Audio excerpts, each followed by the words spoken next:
ಹರೇ ಕೃಷ್ಣ. ಅಪ್ರಮೇಯೋ ಋಷಿಕೇಶಃ ಪದ್ಮನಾಭೋऽಮರಪ್ರಭುಃ ವಿಶ್ವಕರ್ಮಾ ಮನುಸ್ತ್ವಷ್ಟಾ ಸ್ತವಿಷ್ಟಃ ಸ್ಥವಿರೋ ಧ್ರುವಃ. ಅಪ್ರಮೇಯೋ ಋಷಿಕೇಶಃ ಪದ್ಮನಾಭೋऽಮರಪ್ರಭುಃ ವಿಶ್ವಕರ್ಮಾ ಮನುಸ್ತ್ವಷ್ಟಾ ಸ್ತವಿಷ್ಟಃ ಸ್ಥವಿರೋ ಧ್ರುವಃ. ಬನ್ನಂಜೆಯವರು ಇದನ್ನು ಹೀಗೆ ಅರ್ಥೈಸಿದ್ದಾರೆ. ಅಪ್ರಮೇಯ, ಅಪ್ರಮೇಯ ಎಂದರೆ ಕೈಗೆಟುಕದ, ನಮ್ಮ ಬುದ್ಧಿಯಿಂದ ಅಳೆಯಲು ಅಸಾಧ್ಯವಾದ, ಆದರೂ ತಿಳಿಯಲು ಸಾಧ್ಯವಾದವ ಎಂದರ್ಥ. ಉದಾಹರಣೆಗೆ, ಸಮುದ್ರದ ನೀರು ಸಂಪೂರ್ಣ ನಮ್ಮ ಕೈಗೆಟಕುವುದು, ಆದರೆ ನಮ್ಮಿಂದಾದಷ್ಟು ನಾವು ತಂದು ಮನೆಯಲ್ಲಿ ಶೇಖರಿಸಿ ಇಡಬಹುದು ಮತ್ತು ತಿಳಿಯಬಹುದು. ಒಂದು ಚಮಚ ಸಮುದ್ರದ ನೀರಿನ ರುಚಿ ಉಳಿದ ನೀರಿನ ರುಚಿಗಿಂತ ಭಿನ್ನವಲ್ಲ. ಭಗವಂತ ಕೂಡ ಸಮುದ್ರದ ನೀರಿನಂತೆ, ಆದ್ದರಿಂದ ಆತ ಅಪ್ರಮೇಯ. ಋಷಿಕೇಶ, ಭಗವಂತನನ್ನು ಹುಡುಕುತ್ತಾ ಹೋದರೆ ಆತ ಕ್ಷಿತಿಜದಂತೆ ದೂರ ದೂರ ಹೋಗುತ್ತಾನೆ. ಆದ್ದರಿಂದ ಅವನನ್ನು ಎಲ್ಲೆಲ್ಲೋ ಹುಡುಕುವ ಬದಲು ನಿಂತಲ್ಲೇ ನಿಂತು ನಿನ್ನೊಳಗೆ ಹುಡುಕು, ನಿನ್ನ ಹೃತ್ಕಮಲದಲ್ಲೇ ಅವನಿದ್ದಾನೆ. ಋಷಿಕಗಳಿಗೆ ಈಶ ಋಷಿಕೇಶ. ಇಲ್ಲಿ ಋಷಿಕ ಎಂದರೆ ಇಂದ್ರಿಯಗಳು, ಆತ ಇಂದ್ರಿಯಗಳ ಸ್ವಾಮಿ. ಆತನನ್ನು ಇಂದ್ರಿಯದಿಂದ ನೋಡದೆ ಇಂದ್ರಿಯದಲ್ಲೇ ನೋಡಬೇಕು. ಉಪನಿಷತ್ತಿನಲ್ಲಿ ಹೇಳುವಂತೆ ನಮಗೆ ಪ್ರತಿಯೊಂದು ಇಂದ್ರಿಯಗಳನ್ನು ದಯಪಾಲಿಸಿ ಅದರಲ್ಲಿ ನಿಂತು ನಡೆಸುವವನು ಋಷಿಕಗಳ ಈಶನಾದ ಋಷಿಕೇಶ. ಕೇಶ ಅನ್ನುವ ಶಬ್ದಕ್ಕೆ ಸೂರ್ಯಕಿರಣ ಎಂಬ ಅರ್ಥವನ್ನು ಕೇಶವ ಎಂಬಲ್ಲಿ ವಿಶ್ಲೇಷಿಸಿದ್ದೇವೆ. ಸೂರ್ಯನ ಕಿರಣಗಳಲ್ಲಿ 7 ಬಣ್ಣವಿದೆ. ನಮ್ಮ ದೇಹದಲ್ಲಿ 7 ಶಕ್ತಿ ಚಕ್ರಗಳಿವೆ. ಅವು ಸಹಸ್ರಾರ, ಆಜ್ಞಾ, ವಿಶುದ್ಧಿ, ಅನಾಹತ, ಮಣಿಪೂರ, ಸ್ವಾಧಿಷ್ಠಾನ ಮತ್ತು ಮೂಲಾಧಾರ. ಅಂದರೆ ಇಂಗ್ಲಿಷ್ನಲ್ಲಿ ಹೇಳುವುದಾದರೆ pituitary gland, pineal gland, thyroid and parathyroid, thymus gland, adrenal glands, pancreas and ಗೋನಾಡ್ಸ್.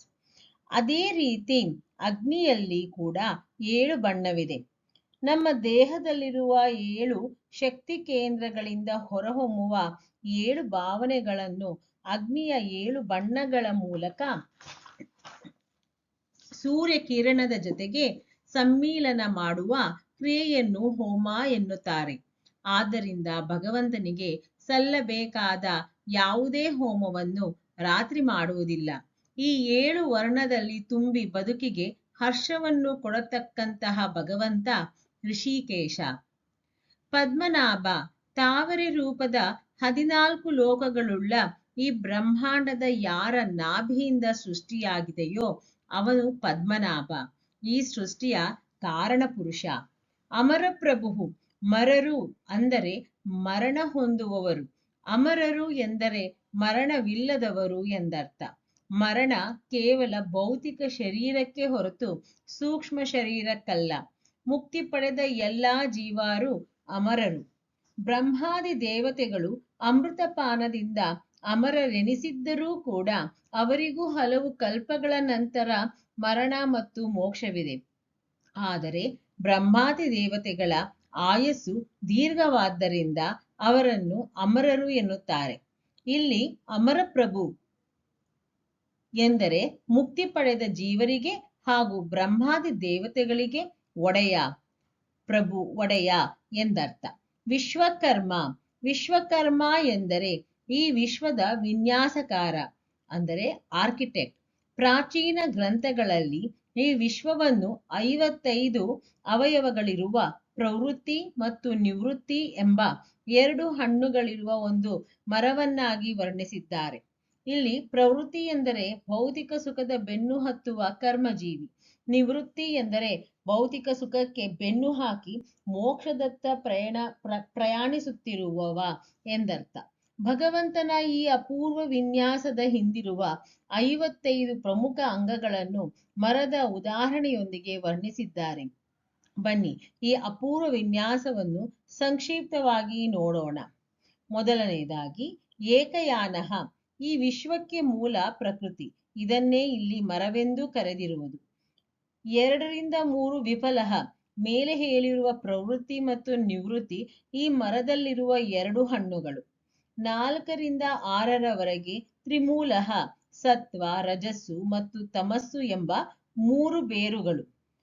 7 10 ಚತುರಸಃ ಧರ್ಮ ಅರ್ಥ ಕಾಮ ಮತ್ತು ಮೋಕ್ಷವೆಂಬ 4 ರಸಗಳು.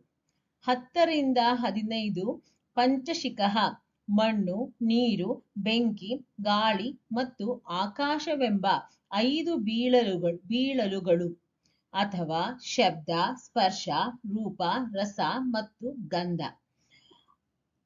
16 21 ಷಡಾತ್ಮ 6 ಸ್ವಭಾವಗಳಾದ ಮೋಹ ಶೋಕ ಕ್ಷುತ್ ಅಂದರೆ ಹಸಿವು, ಪಿಪಾಸು ಅಂದರೆ ಬಾಯಾರಿಕೆ, ಜರ ಅಂದರೆ ಅಜ್ಞಾನ ಮತ್ತು ವ್ಯಾಧಿ. 6 ಬೆಳವಣಿಗೆಯ ಹಂತಗಳಾದ ಭ್ರೂಣಸ್ಥಿತಿ ಹುಟ್ಟುವುದು ಬೆಳೆಯುವುದು ಬೆಳೆಯುತ್ತಾ ಬದಲಾಗುವುದು ಬದಲಾಗುತ್ತಾ ಮುದಿಯಾಗುವುದು ಮತ್ತು ಕೊನೆಯದಾಗಿ ಮುದಿಯಾಗಿ ಸಾಯುವುದು. 22 28 ಸಪ್ತ ತ್ವಕ್ 7 ತೊಗಟೆಗಳಾದ ತ್ವಕ್ ಚರ್ಮದ ಹೊರಪದರು, ಚರ್ಮ ಒಳಚರ್ಮ, ಮಾಂಸ ರಕ್ತ ಮೆದಸ್ಸು ಮಜ್ಜ ಮತ್ತು ಅಸ್ಥಿ. 29 36 ಅಷ್ಟವಿಟಪ 8 ಬಗೆಯ ಜೀವಜಾತಗಳಾದ ದೇವತೆಗಳು ಗಂಧರ್ವರು ದಾನವರು ರಾಕ್ಷಸರು ಪಿಶಾಚರು ಪ್ರಾಣಿಗಳು ಮನುಷ್ಯರು ಸ್ಥಾವರಗಳು. 37 45 ನವಾಕ್ಷಃ 9 ಪೊಟರೆಗಳಾದ ನವದ್ವಾರಗಳು ಕಣ್ಣು ಕಿವಿ ಮೂಗು ಬಾಯಿ ಮಲ ಮೂತ್ರದ್ವಾರ. 45 55 ದಶಸದಃ 10 ಎಲೆಗಳು 5 ಜ್ಞಾನೇಂದ್ರಿಯ ಮತ್ತು 5 ಕರ್ಮೇಂದ್ರಿಯಗಳು. ಇಂತಹ ವಾಸ್ತುಶಿಲ್ಪದ ಈ ವಿಶಿಷ್ಟವಾದ ವಿಶ್ವವನ್ನು ವಿನ್ಯಾಸಗೊಳಿಸಿರುವ ಭಗವಂತ ವಿಶ್ವಕರ್ಮ. ಈ ಪ್ರಪಂಚದಲ್ಲಿ ಒಂದು ವಸ್ತುವಿನಂತೆ ಇನ್ನೊಂದು ವಸ್ತುವಿಲ್ಲ. ಭಗವಂತನ ಅದ್ವಿತೀಯ ಅಖಂಡ ವಿನ್ಯಾಸಕ್ಕೆ ಉತ್ತಮ ಉದಾಹರಣೆ ಮನುಷ್ಯನ ಬೆರಳಚ್ಚು ಅಂದರೆ ಫಿಂಗರ್ ಪ್ರಿಂಟ್. ಒಬ್ಬನ ಬೆರಳಚ್ಚು ಇನ್ನೊಬ್ಬನಿಗಿಂತ ಭಿನ್ನ. ಇದು ಸಾಮಾನ್ಯ ವಿನ್ಯಾಸವಲ್ಲ. ಮೇಲಿನ ಅರ್ಥವಲ್ಲದೆ ಇನ್ನು ಅನೇಕ ಅರ್ಥಗಳನ್ನು ಈ ನಾಮದಲ್ಲಿ ನೋಡಬಹುದು. ವಿಶ್ವ ಅನ್ನುವ ಶಬ್ದಕ್ಕೆ ಎಲ್ಲ ಎನ್ನುವ ಅರ್ಥವಿದೆ.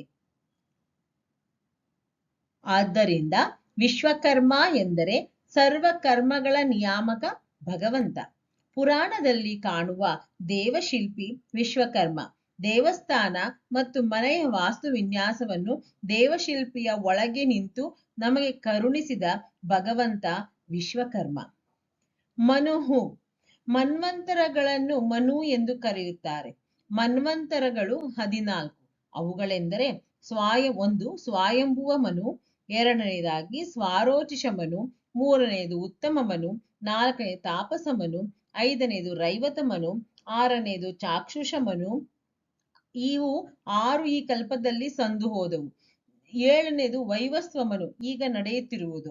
8ನೇದು ಸಾರ್ವಾಣಿ ಮನು, 9ನೇದು ದಕ್ಷ ಸಾರ್ವಾಣಿ ಮನು, 10ನೇದು ಬ್ರಹ್ಮ ಸಾರ್ವಾಣಿ ಮನು, 11ನೇದು ಧರ್ಮ ಸಾವಾರ್ಣಿ ಮನು, 12ನೇದು ಮೇರು ಸಾರ್ವಾಣಿ ಮನು, 13 ದೇವ ಸಾರ್ವಾಣಿ ಮನು, 14 ಇಂದ್ರ ಸಾರ್ವಾಣಿ ಮನು. ಈ 7 ಮುಂದೆ ಬರುವ ಮನ್ವಂತರಗಳು. 1 ಮಾನವ ವರ್ಷ ದೇವತೆಗಳ 1 ದಿನ ಉತ್ತರಾಯಣ ಹಗಲು ಮತ್ತು ದಕ್ಷಿಣಾಯನ ರಾತ್ರಿ. 360 ಮಾನವ ವರ್ಷ ದೇವತೆಗಳ 360 ದಿನ 1 ದೇವ ವರ್ಷ. 1200 ದೇವ ವರ್ಷ 4,37,000 ಮಾನವ ವರ್ಷ ಅಂದ್ರೆ 1 ಕಲಿಯುಗದ ಅವಧಿ. 2,400 ದೇವ ವರ್ಷ 8,064 ವರ್ಷ ಮಾನವ ವರ್ಷ 1 ದ್ವಾಪರ ಯುಗದ ಅವಧಿ. 3,600 ದೇವ ವರ್ಷ 12,996 ವರ್ಷ ಮಾನವ ವರ್ಷ 1 ತ್ರೇತಾಯುಗದ ಅವಧಿ. 4800 ವರ್ಷ ದೇವವರ್ಷ. ಅದು 17,28,000 ವರ್ಷ ಮಾನವ ವರ್ಷ. ಒಂದು ಕೃತಯುಗದ ಅವಧಿ. 12,000 ದೇವವರ್ಷ 43,20,000 ಮಾನವ ವರ್ಷ, ಅಂದ್ರೆ ಒಂದು ಮಹಾಯುಗ.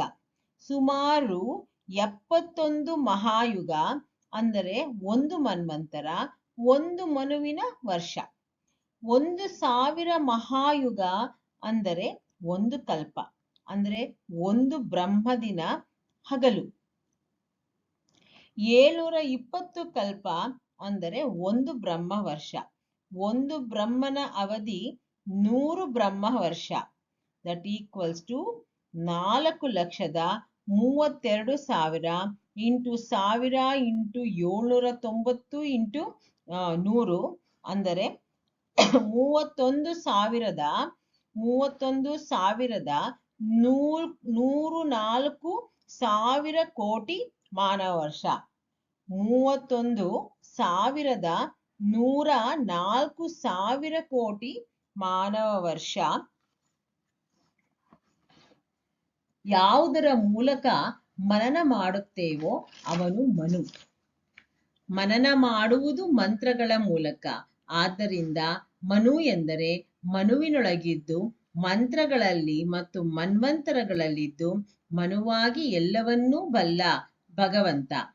ತ್ವಷ್ಟ, ತ್ವಷ್ಟೃ ಎನ್ನುವ ಪದ ಉಳಿಯಿಂದ ಮರವನ್ನು ಕೆತ್ತುವ ಶಿಲ್ಪಿ ಎನ್ನುವ ಅರ್ಥವನ್ನು ಕೊಡುತ್ತದೆ.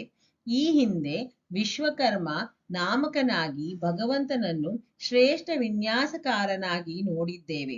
ಇಲ್ಲಿ ತ್ವಷ್ಟ್ರ ಅಂದರೆ ಮಣ್ಣು, ನೀರು ಮತ್ತು ಬೆಂಕಿ ಎಂಬ ಉಳಿಯಿಂದ ಅದ್ಭುತ ಸೌಂದರ್ಯದಿಂದ ಕೂಡಿದ ಈ ವಿಶ್ವವನ್ನು ಕೆತ್ತಿದ ಅಪೂರ್ವ ಶಿಲ್ಪಿ ಎಂದರ್ಥ.